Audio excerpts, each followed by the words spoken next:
Bonjour, bienvenue dans cet atelier vidéo. Je vais vous montrer comment de nouvelles fonctionnalités de 4D V18 vont vous permettre de faciliter le déploiement d'applications et l'utilisation de vos applications déployées. Je m'appelle Damien Fuseau, je travaille chez 4D depuis février 2019 en tant que Product Owner. Je développe avec 4D depuis 1997 et j'étais auparavant développeur et architecte logiciel chez un éditeur de logiciels. Qui était aussi partenaire au M4D et avec lequel nous avions déployé des centaines de serveurs pour des milliers d'utilisateurs. Donc naturellement, aujourd'hui, je travaille souvent sur des demandes d'utilisateurs, de clients OM et sur des fonctionnalités qui vont permettre d'améliorer le développement et le déploiement. Donc dans cet atelier, nous allons parler de plusieurs sujets. Le premier est le dialogue de connexion personnalisé. Comment faire votre propre dialogue pour remplacer le dialogue de 4D client. Ensuite, nous verrons comment fonctionne la gestion des utilisateurs et groupes dans les bases de données projets, notamment d'un point de vue déploiement. Nous verrons ensuite tous les paramètres liés aux fichiers de données. Nous verrons donc ensuite comment utiliser vos applications en mode headless. Et enfin, nous verrons différents trucs et astuces. Le premier sujet est le dialogue de connexion personnalisée. Donc, cette fonctionnalité couvre plusieurs cas d'usage. Un premier cas d'usage est de pouvoir personnaliser le dialogue de connexion intégré du 4D client. Vous connaissez tous ce dialogue de connexion sur les applications fusionnées. Il apparaît quand le serveur n'est pas disponible, est invisible depuis le client, ou bien quand sur un raccourci de touche, vous pouvez l'afficher. Et donc, cela nécessite que l'utilisateur final saisisse des paramètres réseau. Et en général, donc, il n'aime pas trop ça. Donc, avec cette fonctionnalité, vous allez pouvoir vous passer de ce dialogue de connexion. Un autre cas d'usage est de pouvoir se connecter à plusieurs 4D serveurs avec le même 4D client. Sur la version précédente, si vous aviez ce cas-là, plusieurs 4D serveurs, en général, vous mettiez un 4D client en face chaque 4D serveur pour que les raccourcis soient enregistrés et que ça se connecte automatiquement.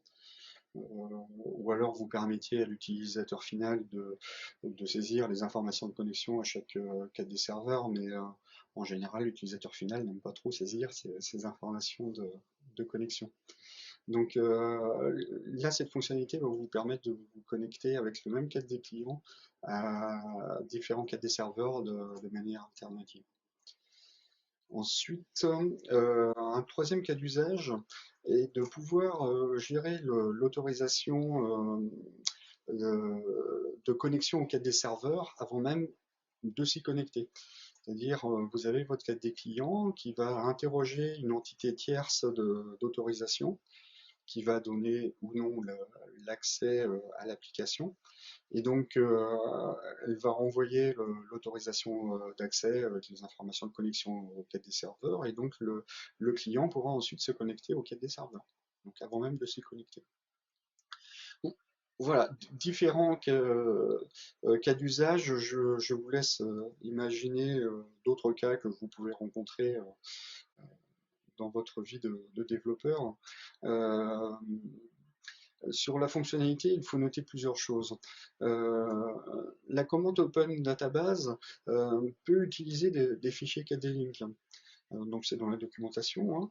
Et ces fichiers KD-Link, en général, contiennent des raccourcis, des chemins vers la structure, le fichier de données, un mode d'ouverture. Mais ça peut aussi contenir des informations de connexion à un 4D serveur, donc son adresse IP, son port de publication. Et donc ça peut permettre d'ouvrir automatiquement une connexion à un 4D serveur. Et donc ce qu'il y a de nouveau dans la V18 et le fait qu'un 4D client fusionné peut maintenant embarquer une base de données qui sera exécutée au démarrage. Euh, donc précédemment, un client fusionné contenait un lien fort vers un 4D serveur hein, et s'y connectait automatiquement. Maintenant, on va pouvoir, si on le souhaite, intégrer une base de données de connexion que l'on a construite, l'intégrer au 4D client fusionné pour pouvoir ensuite se connecter au 4D serveur. Et donc, nous avons fait ça de cette manière, puisqu'il y a une contrainte forte dans le 4D qui est qu'un 4D client fusionné ne peut se connecter à un 4D serveur fusionné, mais seulement un 4D client fusionné. C'est-à-dire une application monoposte, même fusionnée, ne pourra jamais se connecter à un 4D serveur fusionné. Donc, pour permettre de faire sa propre application de connexion, nous étions obligés de passer par le 4D client. Donc, comment mettre cela en œuvre? C'est somme toute assez simple. La première phase est de développer sa base de données de connexion. Donc ça, vous savez faire, hein, vous avez créé vos dialogues, vos stratégies de connexion. Et cette application de connexion, cette base de données, vous allez la compiler et vous allez l'embarquer dans l'application cliente de votre application cible que vous déployez habituellement. Et donc, le 4D client de cette application cible, au lieu de se connecter au 4D serveur, va exécuter la base de données au démarrage. Et donc, ensuite, vous avez juste à déployer votre application comme vous faisiez auparavant. Sachant qu'au niveau du 4D client, les processus de mise à jour automatique depuis le serveur sont toujours actifs.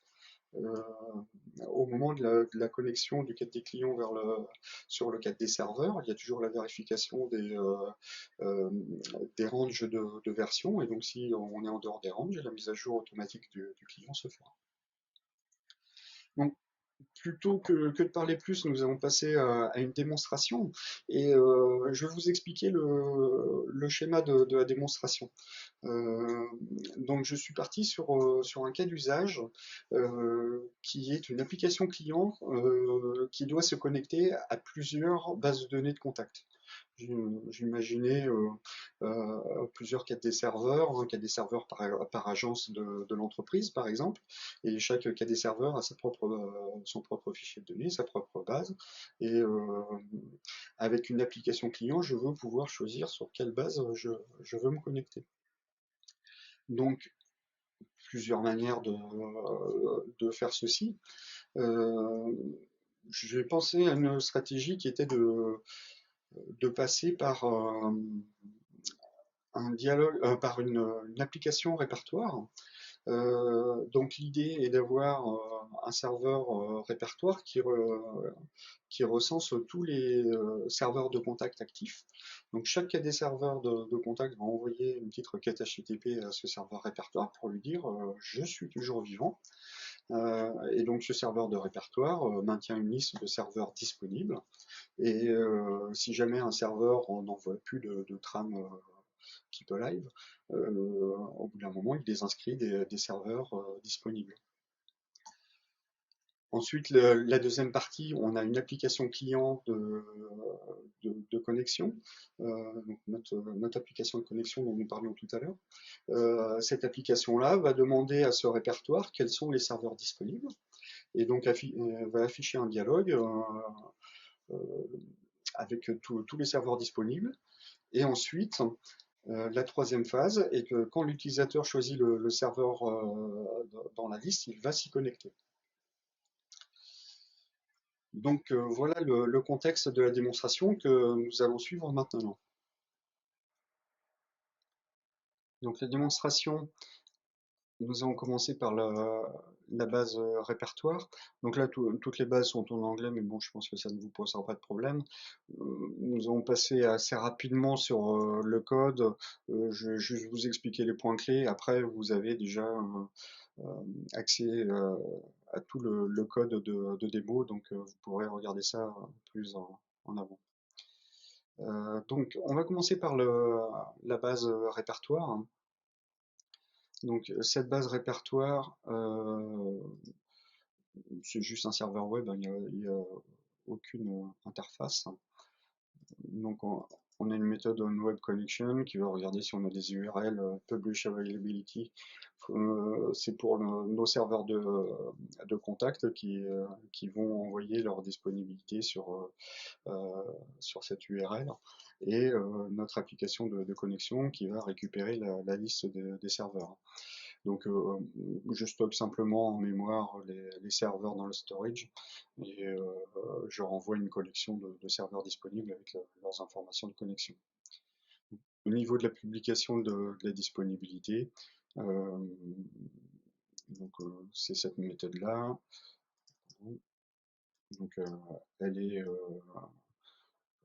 est assez simple, hein. On récupère simplement au niveau de l'URL la query string et on regarde si le serveur existe déjà dans le storage. S'il n'existe pas, on rajoute le serveur. S'il existe, on met juste à jour le dernier timestamp de disponibilité. Et donc, à cause de ça, on a un petit process de maintien de liste des serveurs, un process tournant qui va regarder régulièrement si tous les process sont toujours disponibles. Je mets à 5 secondes le délai d'inactivité, mais c'est toujours une stratégie. Donc voilà pour l'application l'application de répertoire. Ensuite, nous avons l'application de connexion en elle-même, donc notre base de connexion. Donc, on a un dialogue qui apparaît en premier, qui doit contenir la liste des serveurs disponibles. Et sur un serveur disponible, on double-clique pour se connecter dessus. On va regarder également le code. C'est assez simple. Donc, on a la méthode pour récupérer la liste des serveurs. On fait une requête HTTP à notre application directory avec la fonction getServer. Et puis derrière, on rajoute le serveur à une collection. Et donc, cette collection est simplement affichée dans la listbox du dialogue avec les informations de connexion. Donc on double-clique sur un des serveurs, on fait appel à la commande, à la méthode connect to server qui, elle, crée simplement un XML qui est le fichier 4D-Link. Et ce fichier 4D-Link, donc, on va l'utiliser avec la commande Open Database, ce qui va permettre la connexion au serveur. C'est aussi simple que ça. Donc on voit que dans le XML, on a fixé le nom de la base de données, son pass, le nom du serveur, donc le pass du serveur qui est son adresse IP, hein, et avec 2 points et son port, tout simplement. Voilà au niveau de l'application de connexion. Donc cette application, une fois qu'elle est prête, on a juste à la compiler. L'important est de compiler l'application. On fait le build. Et donc cette application compilée va se trouver ici, compile database dans ce chemin, le fichier 4DZ. Ensuite, donc,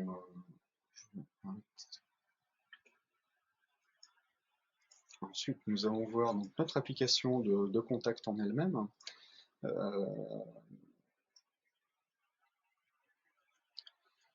Donc, c'est un exemple, hein, c'est juste une table toute simple avec une liste de contacts. On affiche le fichier de données utilisé ainsi que le nombre d'enregistrements dans le fichier de données.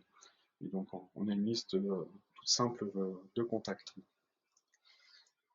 Alors, là où on va avoir des nouveautés, c'est au niveau du build. Donc, jusqu'ici, vous pouvez faire un build avec votre fichier de build habituel, et donc ça allait créer un, une application client. Je vais pouvoir voir ici par exemple une application client qui, dans le dossier database, va contenir un fichier 4D Link, encore une fois, mais un fichier 4D Link qui va permettre de se connecter au 4D serveur directement. Donc on voit aussi les informations du, euh, du 4D Link, et donc ça va chercher à se connecter sur tous les serveurs publiés sur le port 19813.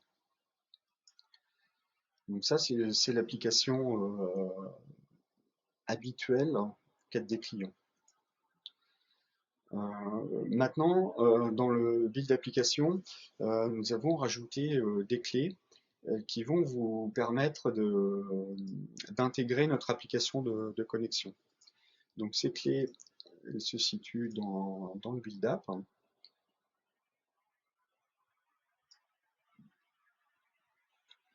Et donc elles se situent ici, au niveau du nœud client-serveur.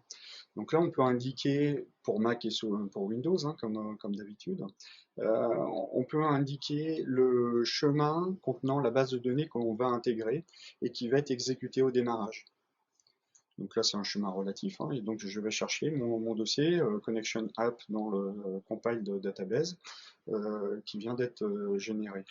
Et donc, quand je vais faire un build de cette application-là, eh bien, on va se retrouver avec une application client un peu différente au niveau du database, puisqu'on n'a plus notre fichier 4D Link, mais on a notre application compilée qui est inclus dans le database, et donc c'est cette application-là qui va être exécutée au démarrage. Donc, trêve de code, allons voir comment ça fonctionne. Donc, sur mon déploiement, je vais démarrer mon serveur directory. Bon, peu d'intérêt, hein, je vais le réduire. Ensuite, je vais démarrer mon premier serveur de contact.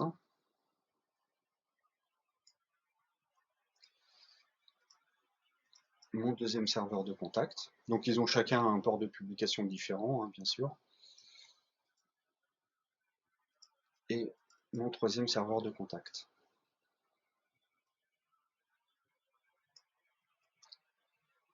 Et donc là, je vais exécuter mon application client nouveau mode. Et donc, vous voyez que ça doit être une application client, ce n'est pas l'interface que l'on a euh, ce n'est pas le dialogue que l'on a quand on est connecté à notre application contact, c'est bien le dialogue qui est affiché par la base de données de connexion que j'ai créée tout à l'heure.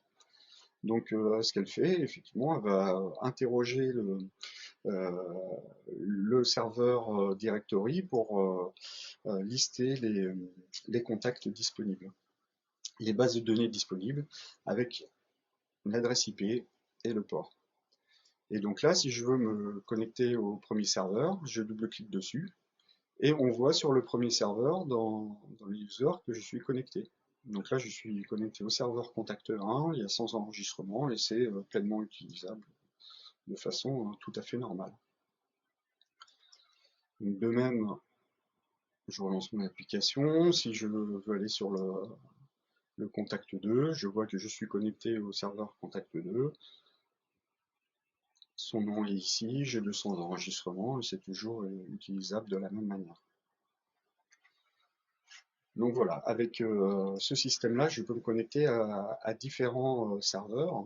Après, bon, vous avez dû remarquer tout à l'heure quand j'ai buildé mon application de connexion, j'ai également fait un build en tant que composant. Ça, c'est la petite astuce, ça permet d'intégrer le composant dans l'application client contact et de changer de serveur à la volée directement. Donc là, je me connecte directement au serveur 3. Vous voyez, je suis connecté au serveur 3 et là j'ai 300 enregistrements sur ce serveur et donc je peux changer de serveur, me reconnecter au premier. Donc je peux naviguer d'un serveur à l'autre en intégrant mon application de connexion dans un composant. Donc c'est tout à fait efficace en termes de temps.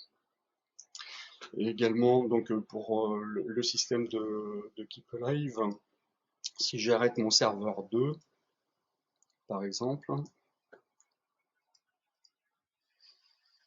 là on va voir que dans notre dialogue de connexion, celui-ci au bout de quelques secondes va disparaître et donc le serveur n'est plus disponible. Donc voilà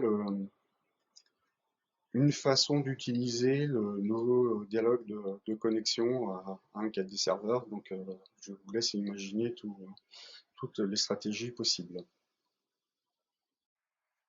Donc retour au slide, nous allons passer au deuxième sujet qui est la gestion des utilisateurs et des groupes dans les bases de données projet. Pour rappel, les bases de données projet sont composées de fichiers texte. Donc, auparavant, dans les bases binaires, les utilisateurs et groupes étaient stockés dans la structure, ce qui posait problème lors de déploiement d'applications, puisque vous étiez obligé de sauvegarder vos utilisateurs à l'extérieur de la structure quand vous vouliez faire des mises à jour, pour pouvoir ensuite les réintégrer. Donc, dorénavant, les utilisateurs et groupes dans les bases projets sont stockés dans des fichiers texte. Et à savoir, en monoposte, la protection des données est déléguée au système. Donc, on n'a plus de protection de code source en monoposte par les utilisateurs et groupes. Puisque ce sont des fichiers texte, le code source est totalement visible sur le disque, sauf si vous mettez une stratégie système. Enfin, si jamais vous voulez différencier les utilisateurs euh, alors que vous êtes en monoposte, puisqu'en monoposte, j'ai oublié de dire, mais tous les utilisateurs sont designers, on n'a qu'un compte designer. Donc si jamais vous voulez utiliser des noms d'utilisateurs différents en fonction de la personne qui est connectée ou d'un dialogue de connexion ou autre, vous pouvez utiliser la commande set user alias qui a été développée à cet effet. Donc oui, pour revenir donc en client-serveur, la gestion des utilisateurs et groupes est pleinement fonctionnelle et en monoposte, ce que je disais tout à l'heure, la gestion des utilisateurs et groupes est désactivée. L'utilisateur courant, c'est toujours le designer, le super utilisateur. Et par contre, donc vous pouvez gérer les utilisateurs et groupes qui seront utilisés par la suite en client-serveur. Donc dans le projet, les utilisateurs et groupes sont stockés dans le fichier directory.json. Donc ce fichier contient les groupes, les droits des groupes, ainsi que donc les utilisateurs, les mots de passe et l'appartenance au groupe. Bon, les mots de passe sont bien sûr cryptés. Euh, le fichier de directory.json est situé dans le dossier settings. Le dossier settings qui est à côté de la structure, ou bien le dossier settings situé à côté du fichier de données, si on a activé les paramètres liés au fichier de données. Et si jamais vous avez un fichier directory JSON dans les deux dossiers settings, donc à côté de la structure et à côté du fichier de données, c'est celui qui est placé à côté du fichier de données qui est utilisé par défaut. Donc dans les applications déployées, le directory JSON a un avantage, c'est que donc il contient tous les utilisateurs et groupes, ce n'est plus inclus dans l'application comme c'était le cas dans les bases de données binaires. Et puis, donc vous n'avez plus besoin de sauvegarder les utilisateurs avant de faire votre mise à jour pour ensuite les restaurer. Par contre, si vous faites une mise à jour déployée de votre application binaire en application projet, il est toujours possible d'utiliser les utilisateurs que vous aviez stockés dans un blob, hein, avec votre commande users to blob. En général, c'est ce que vous faisiez. Et puis ensuite, vous faisiez un blob to users pour récupérer la liste des utilisateurs de votre client. Donc là, aujourd'hui, quand vous allez faire une migration en mode projet, la commande blob to users est toujours disponible, ce qui va vous permettre d'intégrer tous les utilisateurs dans votre fichier directory JSON. Euh, alors par contre, attention, c'est quand vous allez déployer votre application, euh, ne pas oublier d'intégrer votre fichier directory JSON standard dans votre package pour avoir vos utilisateurs et groupes, parce que autrement, s'il n'y a pas de fichier directory JSON, 4D maintient toujours les deux comptes spéciaux que sont l'administrateur et le super utilisateur, et donc ils existent toujours dans le système. Et par défaut, l'utilisateur est le super utilisateur, donc il a accès à tout. Donc si vous avez des accès restreints à certaines choses, n'oubliez pas d'intégrer votre fichier directory JSON dans votre package quand vous avez fait votre application fusionnée. Euh, donc nous allons voir ça dans la démonstration. Donc, notre démo est basée sur un projet qui est un projet interprété, mais c'est exactement le même principe sur une base compilée, une, une application fusionnée. Donc dans notre projet, on voit que le dossier settings contient un fichier directory JSON. D'ailleurs, on peut jeter un coup d'œil à son contenu. Ce fichier donc contient les utilisateurs, designer, administrateur, développeur 1, 2, et les groupes avec l'appartenance des utilisateurs au groupe et puis des droits d'accès. Enfin, le but n'est pas de détailler le fichier directory, mais de voir le fonctionnement. Donc si j'ouvre mon projet, il est tout simple, hein, il affiche simplement un petit dialogue avec la liste des utilisateurs de la base. Donc on voit designer, administrateur, développeur 2, développeur 1, voilà, tout simplement. Euh, donc je quitte ma base. Alors maintenant, si je vais dans mon dossier data, j'ai un dossier settings, mais je n'ai pas de fichier directory JSON dedans. Si je place un fichier dedans, d'ailleurs, on peut regarder le contenu, comme tout à l'heure, sauf qu'à la place des développeurs, j'ai des users. Et puis les appartenances en groupe sont différentes. Donc là, c'est maintenant, si j'ouvre mon projet, donc on va voir que les utilisateurs sont bien ceux qui sont à côté du data. Et puis je peux gérer les utilisateurs comme je veux, hein. Je peux en rajouter, et donc ça va les rajouter au fichier directory JSON qui est situé à côté du data. Donc l'avantage de ça, c'est que maintenant, si vous voulez utiliser les utilisateurs et les groupes, vous n'êtes plus obligé de sauvegarder d'abord vos utilisateurs, faire votre mise à jour, et ensuite réintégrer les utilisateurs de votre client dans la base de données. Le fichier est à côté du data, il est en fonction du data, et donc il n'est pas touché lors d'une mise à jour. Retour aux slides. Le troisième sujet est sur les paramètres liés aux fichiers de données. Je vous rappelle qu'il est préférable, lorsque vous déployez des applications, de placer le dossier data à l'extérieur du package ou du dossier de l'application, ce qui vous permettra d'ailleurs d'activer le paramètre de sécurité permettant de sauvegarder des settings à côté du data.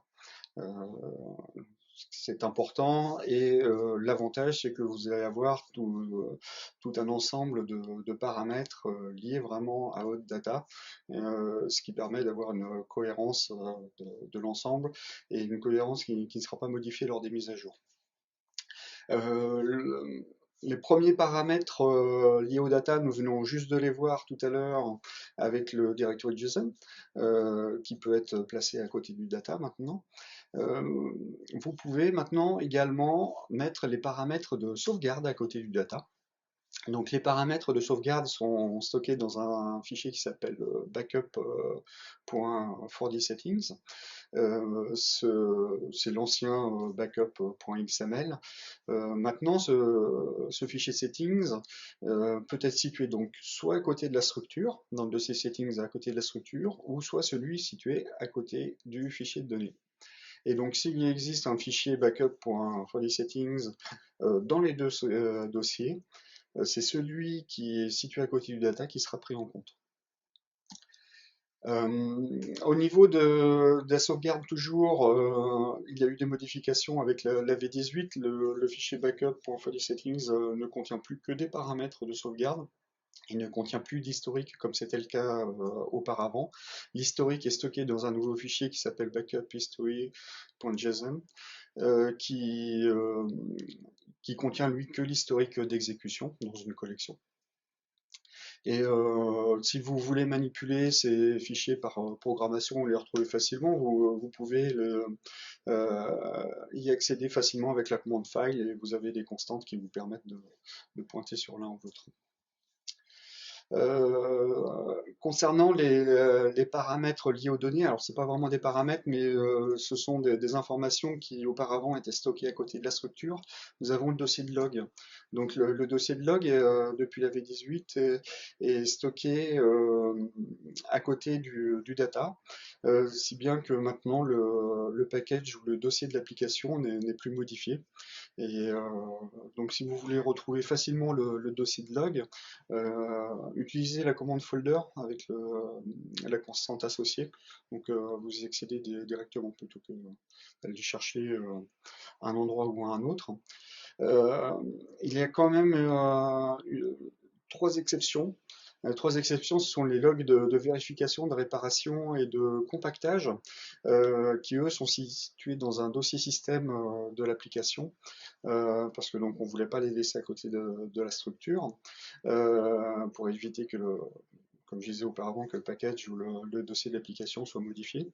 Et ces actions peuvent être faites sans qu'il y ait de fichier de données. Donc si on n'a pas de fichier de données, on ne sait pas où placer le dossier de log.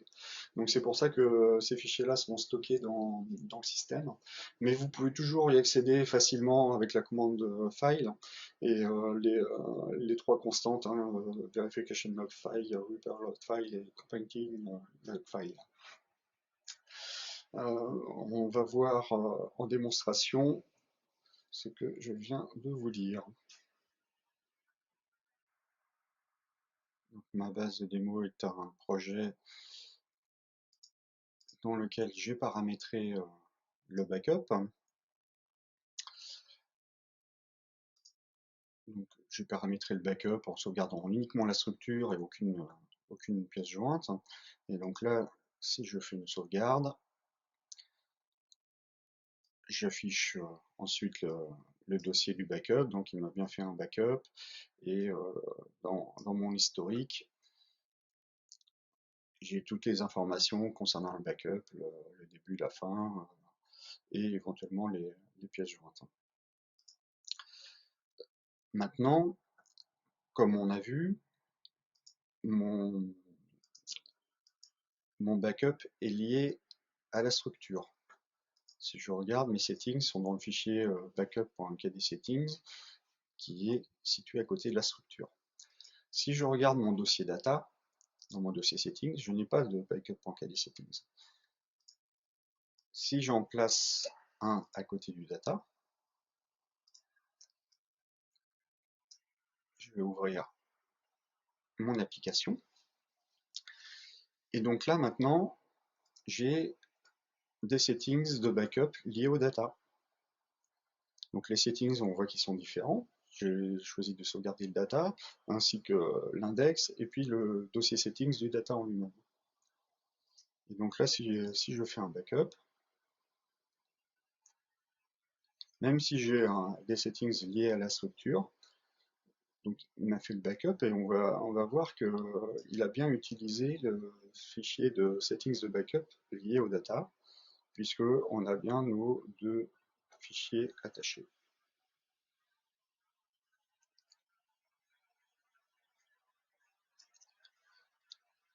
Donc voilà au niveau du backup, des settings de backup.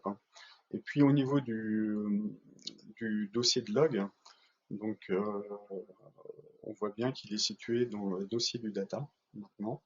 Donc tous les logs sont intégrés dedans, notamment l'ancien journal du backup qui est plus lisible manuellement, ainsi que le debug log que j'ai activé au démarrage de l'application. Retour au slide pour notre quatrième sujet qui est le mode headless. Qu'est-ce que le mode headless? C'est la capacité d'une application à être exécutée sans interface. Euh, vous vous direz, une application sans interface, quel est l'intérêt? C'est souvent le cas quand vous développez des robots, des bots, ou des services. Et d'ailleurs, quand on parle de services, 4D fonctionnait déjà sous un mode sans interface avec les services Windows, avec les anciennes versions de 4D. Et donc, nous avons créé une fonctionnalité headless pour permettre notamment euh, aux applications d'être exécutées sans interface de la même manière sous macOS. Je dis notamment parce que nous avons amélioré cette fonctionnalité en interceptant et en enregistrant tous les dialogues bloquants qui auraient dû apparaître sur l'interface. Ça résout une grosse question qu'on pouvait rencontrer avec les services Windows sur les anciennes versions, où quelquefois l'application pouvait paraître figée. Et on se demandait qu'est-ce qu'il se passe. En fait, très souvent, il s'agissait d'un dialogue qui apparaissait sur l'application et qui bloquait. Et n'ayant pas d'interface, le dialogue ne pouvait pas être validé tout simplement. Donc dans le mode headless, nous avons permis d'intercepter tous ces dialogues bloquants et de les enregistrer pour que vous puissiez savoir après coup ce qui s'est passé sur votre application. Donc le mode headless, comme je le disais tout à l'heure, permet notamment de développer des bots. Euh, il faut savoir qu'aujourd'hui, un service Windows est obligatoirement headless. Donc vous avez deux façons de fonctionner d'une base de données 4D aujourd'hui, soit elle est headless, soit elle n'est pas headless. Donc un service Windows est par défaut headless. Ensuite, vous allez pouvoir lancer une application en mode headless en ligne de commande avec une option qui est "-headless". Alors faites attention à la slide parce qu'il y a un espace entre les deux tirets, mais c'est pas le cas dans la ligne de commande. C'est juste pour des raisons de syntaxe que j'ai été obligé de mettre un espace sur la slide. Vous avez un nouvel attribut dans la commande getApplicationInfo qui est l'attribut headless, qui est un booléen qui permet simplement de savoir si votre application est headless ou pas. Donc ça vous permet de faire du code en fonction du mode de fonctionnement de votre application. Ensuite, à savoir, en mode headless, le diagnostic log est toujours activé par défaut. Il est activé pourquoi? Parce que toutes les interceptions de dialogue dont je vous parlais tout à l'heure sont enregistrées dans ce fichier de diagnostic log. Et vous pourrez les repérer facilement puisqu'elles auront le tag HDLS, donc le nom de l'application .hdls. Donc toutes les interceptions headless auront ce tag. Donc voyons comment cela fonctionne. Alors, j'ai une petite base de démo, au lieu de la lancer traditionnellement, donc je vais la lancer en ligne de commande. Bon, je vais la lancer en mode normal. Donc là, mon terminal, tout simplement, j'ai tapé, les chemins sont un petit peu longs, mais j'ai tapé le nom de mon application 4D avec en paramètre le nom de ma base de données, le nom de mon projet. Donc là, ça m'a ouvert ma base. Et donc, j'ai une méthode runDialogues qui affiche simplement des dialogues standards de 4D, hein, une alerte, une confirmation, un request, une ouverture de documents. Et là, une erreur qui doit être rencontrée. Donc, on a le dialogue d'erreur qui apparaît. Donc ça, cette méthode-là, si je vais voir dans ma méthode de startup, j'ai utilisé la commande que je vous indiquais tout à l'heure, le getApplicationInfo, avec le mode headless. Et donc si je suis en mode headless, je vais exécuter cette commande. donc avec des alertes bloquantes, des confirmations qui sont bloquantes. Donc là, je quitte mon 4D. Et donc en ligne de commande, j'ai la même ligne de commande, sauf que je vais rajouter -headless. Et là, vous vous dites, rien ne se passe. Mais si 4D est en train de fonctionner en mode sans interface, vous pouvez le voir avec le moniteur d'activité. On a le 4D qui est en train de tourner, tout simplement. Et donc là, dans mon application, euh, vu que j'avais des alertes et des confirmations, j'ai dû avoir des logs. Donc si je vais voir dans mon dossier de log le diagnostic log, donc là on remarque bien qu'on a eu des lignes avec les tags HDLS. Et donc on a intercepté un dialogue alerte qui avait comme texte alerte test. Et ici, on a toute la chaîne d'appels qui a conduit à l'utilisation de cette commande. Donc on a le alerte, confirme, request, la sélection de fichiers, et on a eu également une erreur donc, qui a été générée avec encore toutes les informations de l'erreur et la chaîne d'appel. Donc voilà pour le mode headless avec ses logs. Et si vous voulez arrêter l'application, eh bien, dans l'Activity Monitor, vous avez juste à arrêter le process, sachant que ça arrête correctement l'application. Euh, Ça passe dans les événements sur fermeture de la base, donc ça ferme de manière tout à fait propre sous macOS, puisque sous Windows, euh, le seul moyen d'arrêter la tâche, ou si vous arrêtez un service, le service arrête correctement également l'application. Donc pour terminer cet atelier, nous allons voir différents trucs et astuces qui vont vous faciliter la vie avec vos applications déployées. La première chose est importante, c'est l'enregistrement des erreurs, savoir ce qui s'est passé dans vos applications déployées, savoir s'il y a eu des erreurs, s'il y a eu erreur, ce qui s'est passé. Et donc, je commence par un rappel. C'est quand même très très important de fixer une méthode en aircall au début de vos process ou de vos workers, euh, puisque ça va vous permettre d'enregistrer, de loguer toutes les erreurs rencontrées et de savoir après coup ce qui s'est passé. Euh, donc c'est quand même une bonne pratique à mettre en œuvre. Et pour vous aider, en plus, nous avons créé une nouvelle commande qui s'appelle getCallChain, qui va vous permettre de savoir exactement où une erreur s'est produite, puisque si vous utilisez getCallChain dans la méthode d'appeler sur erreur, vous aurez la pile d'appels complète qui a mené à l'erreur. Donc c'est important puisque avoir juste un nom de méthode n'est pas toujours utile pour débugger puisque cette méthode peut avoir été appelée par différents endroits, par différentes chaînes d'appel.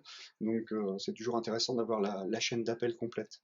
Donc attention, cette fonction a été faite dans le but de retrouver la chaîne d'appel dans le cas d'une erreur. N'utilisez pas cette fonction pour faire du code conditionnel en fonction de l'endroit où vous venez. C'est une façon de développer assez moche, donc ce n'est pas fait du tout pour ça. Le deuxième truc que je peux vous donner qui est intéressant, c'est de pouvoir accéder au Runtime Explorer sur une base en exploitation. Et c'est pas toujours évident puisque jusqu'ici, donc si vous aviez des utilisateurs et des groupes d'activés, seul le designer avait accès au Runtime Explorer sur la base d'exploitation. Donc c'était dangereux et pas très intuitif. Donc on a rajouté une possibilité pour que tous les utilisateurs qui ont accès au mode design par un groupe puissent avoir accès au Runtime Explorer. Et d'ailleurs, donc dans le setting, il a été renommé Design Access en Design and Runtime Explorer Access. Donc maintenant, tous les utilisateurs qui ont accès euh, à ce groupe auront accès à Runtime Explorer. Donc vous pouvez imaginer créer un utilisateur spécial ayant accès au Runtime Explorer pour pouvoir l'utiliser sur votre base en exploitation si vous rencontrez un problème ou si vous voulez euh, explorer certaines choses. Enfin, dernière chose, toujours au niveau des utilisateurs, il arrive souvent que vous ayez votre propre gestion d'utilisateurs dans votre base de données ou que vous appuyez sur du LDAP ou autre annuaire. Et dans ce cas, l'utilisateur 4D est tout le temps le même. Et ce qui peut vous poser problème puisque vous allez avoir tout le temps le même nom dans le log, dans plein d'endroits dans 4D, vous aurez tout le temps le même nom d'utilisateur. Nous avons créé une nouvelle commande qui s'appelle setUserAlias, qui va vous permettre de surcharger ce nom d'utilisateur 4D avec votre propre nom. Donc ça peut provenir de votre gestion d'utilisateur interne, ça peut provenir d'un LDAP, d'un utilisateur système, c'est comme vous le souhaitez.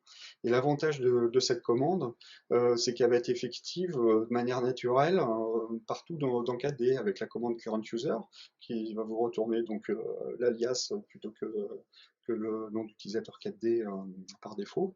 Et vous allez avoir l'alias aussi dans la fenêtre d'administration du serveur, par exemple.